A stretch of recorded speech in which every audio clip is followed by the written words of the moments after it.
अस्सलाम वालेकुम viewers. Previous video के अंदर हमने डिस्कस कर लिया था कि फ्रैक्चर्स क्या होते हैं, उनकी क्या क्या टाइप्स होती हैं। आज हम इस वीडियो के अंदर डिस्कस करेंगे कि फ्रैक्चर्स के बाद जो नेचुरल बोन हीलिंग का प्रोसेस होता है वो किस तरह होता है और अब नॉर्मल बोन हीलिंग किस तरह होती है, उनकी क्या टाइप्स होती हैं। तो इनको हम वन बाय वन डिस्कस करेंगे।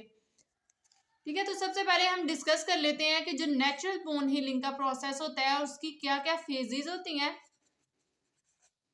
ठीक है, तो बोन हीलिंग की बेसिकली 3 फेजेस होती हैं आफ्टर फ्रैक्चर। सबसे पहली जो फेज होती है वो होती है इन्फ्लेमेटरी फेज।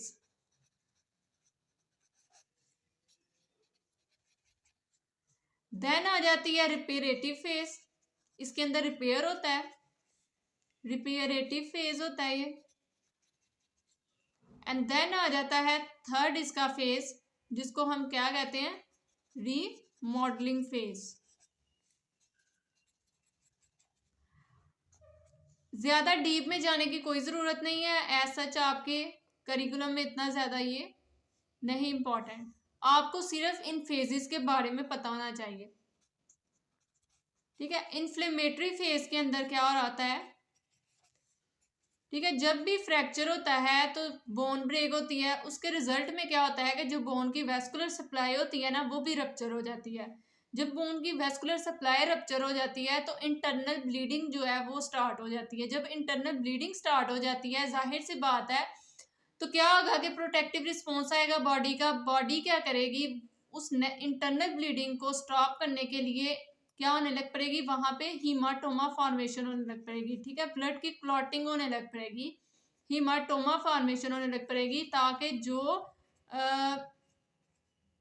ठीक है जो भी नुकसान हो रहा है उसको कम किया जा सके। तो ये एक प्रोटेक्टिव रिस्पॉन्स आता है बॉडी का, हीमाटोमा फॉर्मेशन होने लग पड़ती है और साथ में क्या होने लग पड़ता है कि सेलुलर प्रोलिफरेशन होने लग पड़ती है, ताकि जो बोन ब्रेक हुई है उसको कंपनसेट करने की कोशिश की जाए। ठीक है, तो सेलुलर प्रोलिफरेशन, हीमाटोमा फॉर्मेशन होने लग पड़ती है, ये हो रहा होता है इन्फ्लेमेटरी फेज के अंदर। ठीक है, और स्वेलिंग भी हो रही होती है इस फेज के अंदर। ठीक है, देन आ जाता है सेकेंड फेज, इसमें क्या होगा, रिपेयरेटिव फेज है। अब बॉडी जब देखेगी कि भाई इतनी ज्यादा मतलब कि वहां पे बोन ब्रेकेज हो रही है, वेस्कुलर सप्लाई इंटरप्ट हो रही है, और उसकी वजह से वो क्या करेगी, कंपनसेट करने की कोशिश करेगी। रिपेरेटिव फेज क्या होगा कि बोन क्या करने लग पड़ेगी, बोन के अंदर ठीक है कैलस फॉर्मेशन स्टार्ट हो जाएगी। ठीक है, जो दो पीसीस ब्रेक हुए हैं बोन के, उनकी सेपरेशन हुई है, वो क्या होगी, उनकी सेपरेशन जहां पे हुई है, यानी कि फॉर एग्जांपल बोन ब्रेक हो गई है। ठीक है, ये ये पीस है बोन का और ये बोन का पीस है। ठीक है, ये यहाँ से बोन क्या हुई है, ब्रेकेज हुई है उसकी।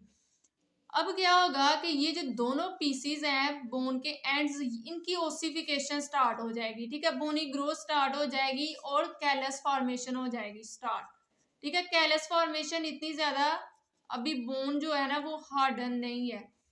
ठीक है, तो एक क्या होगा कि इन दोनों पीसीस को आपस में यूनाइट करने के लिए क्या होगा कि नेचुरली एक प्रोसेस स्टार्ट हो जाएगा बोन के अंदर कैलस फॉर्मेशन का, और ताकि ये जो दोनों बोन के जो पीसीज हैं जो कि ब्रेक हुए हुए हैं, इनको यूनियन इनकी हो सके। तो रिपेरेटिव फेज के अंदर कैलस फॉर्मेशन स्टार्ट हो जाती है। ठीक है, उसके जो बोन के सेल्स हैं, ऑस्टियोब्लास्ट, ऑस्टियोसाइट, ये आके यहाँ पे डिपॉजिट होने लग पड़ते हैं ताकि कैलस फॉर्मेशन हो, और अल्टीमेटली क्या हो गया, इनके जो दोनों पीसीज हैं उनको यूनाइट किया जा सके। देन आ जाता है थर्ड फेज, जिसको हम मोस्ट इंपॉर्टेंट फेज होता है ये रीमॉडलिंग फेज। अब रीमॉडलिंग फेज के अंदर क्या होना होता है कि जो कैलस फॉर्मेशन हो रही है ना, इसने क्या होना होता है, इसमें बोनी फॉर्मेशन हो जाती है। ठीक है, इसने रिप्लेस हो जाना होता है बोन से। ठीक है, बोनी फॉर्मेशन स्टार्ट हो जाती है, क्योंकि यहाँ पे क्या नहीं होती है, बोन ने हार्डन होना होता है, बोन की इंटेग्रिटी जो है ना उसने वो अचीव करनी होती है। ठीक है, और इसमें क्या होने लग पड़ता है, रीमॉडलिंग फेज के अंदर बोन चूंकि अपनी स्ट्रेंथ उसे चाहिए, दोबारा उसको अपनी इंटेग्रिटी मेंटेन करनी है, तो इसके लिए क्या होता है कि यहाँ पे कंसोलिडेशन स्टार्ट हो जाती है। ठीक है। कंसोलिडेशन का भी यही मतलब है कि बोनी ग्रोथ स्टार्ट हो जाएगी, कैलस जो है वो अल्टीमेटली रिप्लेस होने लग पड़ेगी बोनी फॉर्मेशन से। ठीक है, यहाँ पे हार्डिफिकेशन होने लग पड़ेगी, हार्ड होना स्टार्ट हो जाएगी, क्योंकि बोनी जो फॉर्मेशन है ना वो स्टार्ट हो जाती है और वो रिप्लेस कर देती है कैलस को। और इसमें जो मेच्योर हो जाते हैं ऑस्टियोसाइट्स, वो भी उनकी डिफ्रेंशिएशन इतनी ज़्यादा हो चुकी होती है कि वो क्या होने लग पड़ते हैं, मेच्योर होने लग पड़ते हैं, और वो अल्टीमेटली इस कैलस फॉर्मेशन को रिप्लेस कर देते हैं बोनी ग्रोथ से। ठीक है, तो ये बेसिकली होता है रीमॉडलिंग फेज। ठीक है, ये था नेचुरल बोन किस तरह हीलिंग होती है, उसकी क्या क्या फेजेस होती हैं, तो इनको हमने डिस्कस कर लिया। अब हम डिस्कस कर लेते हैं कि बोनी अगर अब नॉर्मल हीलिंग हो रही है उसकी क्या टाइप्स होती हैं। तो अब नॉर्मल बोन हीलिंग की भी, अब नॉर्मल बोन हीलिंग, ठीक है, इसकी भी 3 टाइप्स होती हैं। मेल यूनियन होती है, ठीक है, no union, and third type आ जाती है इसकी डिलेड यूनियन। मेल यूनियन होती है, no union, and third type आ जाती है इसकी डिलेड यूनियन। मेल यूनियन का क्या मतलब है कि बोन की यूनियन तो हो रही है लेकिन सेटिस्फैक्ट्री पोजीशन के अंदर नहीं हो रही, जो कि नॉर्मल अलाइनमेंट है बोन की उस तरह यूनियन नहीं हो रही। ठीक है, अब मेल यूनियन हो रही है मतलब कि गलत पोजीशनिंग के अंदर बोन की यूनियन हो रही है। ठीक है, अनसेटिस्फैक्ट्री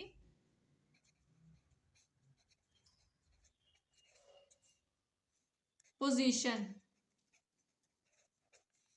अनसेटिस्फैक्ट्री पोजीशन में बोन की यूनियन हो रही है, उसको हम कहते हैं मेल यूनियन। देन आ जाता है नो यूनियन, इसमें क्या हो रहा है कि इसमें बोन की यूनियन नहीं हो रही होती, और ये मोर सिवियरिटी के जो फ्रैक्चर्स होते हैं ना उसके अंदर ये हो रहा होता है कि उसके अंदर यूनियन नहीं हो रही होती बोन की, नो बोनी यूनियन, नो यूनियन के अंदर। और डिलेड यूनियन के हम किसे कहते हैं, इसका भी एक ना खास टाइम ड्यूरेशन होता है जिसके बाद हम कहते हैं कि ये डिलेड यूनियन है। ठीक है, आफ्टर 6 मंथ्स, ठीक है, अगर आफ्टर 6 मंथ्स के बाद भी अगर बोन यूनियन नहीं हो रही तो इसको हम क्या कहते हैं, इसको हम कहते हैं कि ये जो बोन है इसकी डिलेड है यूनियन। नेक्स्ट हम डिस्कस कर लेते हैं जो कि मोस्ट इंपॉर्टेंट एमसीक्यू पूछा जाता है आपसे, कि अगर तो फ्रैक्चर हो गया है तो इसकी क्या क्या कॉम्प्लिकेशंस हो सकती हैं। कॉम्प्लिकेशंस ऑफ फ्रैक्चर, ठीक है, ये मोस्ट इंपॉर्टेंट है, इसको आपने मस्ट प्रिपेयर करना है। तो क्या क्या कॉम्प्लिकेशंस हो सकती हैं फ्रैक्चर्स की, सबसे पहले आ जाती है कि स्वेलिंग हो सकती है। ठीक है, स्वेलिंग की वजह से क्या हो सकती है कि कंपार्टमेंट सिंड्रोम हो सकता है।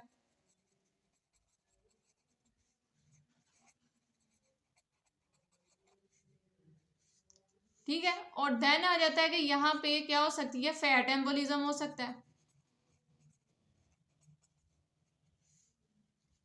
ठीक है, रीफ्रैक्चर के चांसेस बहुत ज्यादा हो सकते हैं कि बोन जिस पॉइंट से ब्रेक है वो वहां से पहले ही बहुत ज्यादा वीक है, अगर कोई भी प्रिकॉटरी मेजर्स ना किया जाए तो उसके रीफ्रैक्चर के चांसेस बहुत ज्यादा इंक्रीज हो जाते हैं।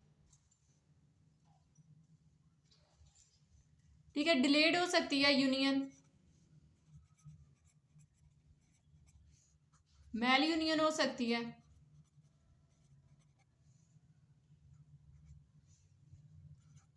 स्किन अल्सरेशन हो सकती है, नर्व इंजरी हो सकती है,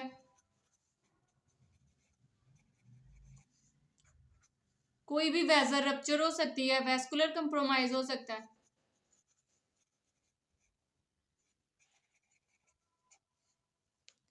अगर तो हमने फ्रैक्चर को स्टेबलाइज करने के लिए इम्प्लांट्स फिक्स किए हुए हैं, उसके अंदर हमने स्क्रूज वगैरह प्लेट्स को फिक्स किया हुआ है, तो उनकी वजह से क्या कॉम्प्लिकेशंस आ सकती हैं, premature wear and tear के चांसेस इंक्रीज हो जाते हैं।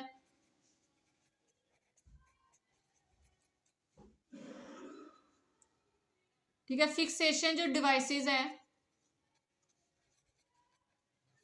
वो लूज हो सकती हैं।